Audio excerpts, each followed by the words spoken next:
Hello, everyone, and welcome to my presentation. Today, a truly significant chapter of South American history will be explored by me, the independence of Peru. This is a story of resistance, struggle, and eventual freedom that changed the course of the continent.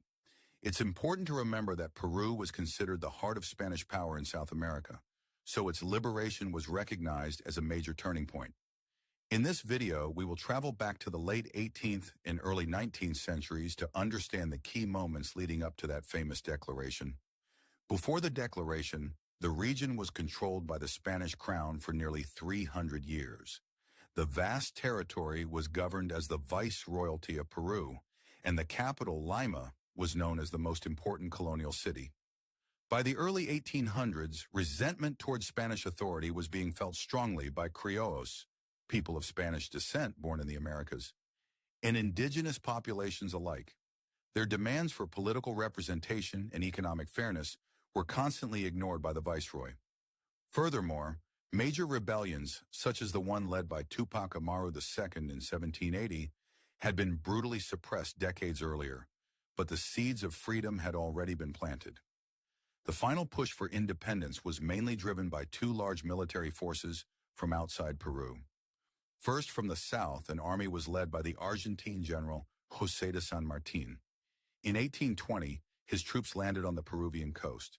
Second, from the north, forces were commanded by the Venezuelan general Simón Bolívar. Today, General San Martín is widely remembered as the protector of Peru. He famously entered Lima in 1821, where the Declaration of Independence was signed on July 28th. This day is still celebrated annually as a national holiday.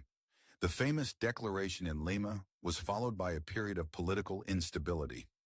Although independence was proclaimed in 1821, the entire Peruvian territory was not yet controlled by the patriot forces.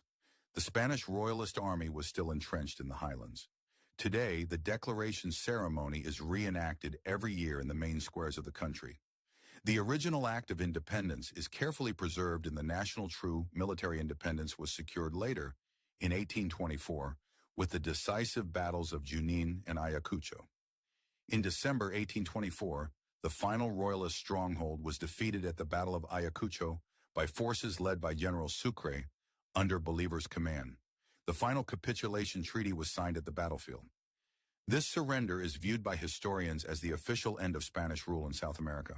In the future, the lessons from these battles will be taught to new generations of Peruvians. Even now, the battle sites will always be considered sacred ground. To conclude, the independence of Peru was not achieved easily.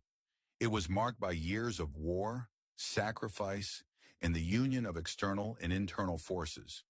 Today, the Republic of Peru is governed by its own citizens, but the foundational principles of liberty are constantly being upheld. The history of this period will be remembered forever, ensuring that the legacy of those who fought for freedom is never forgotten.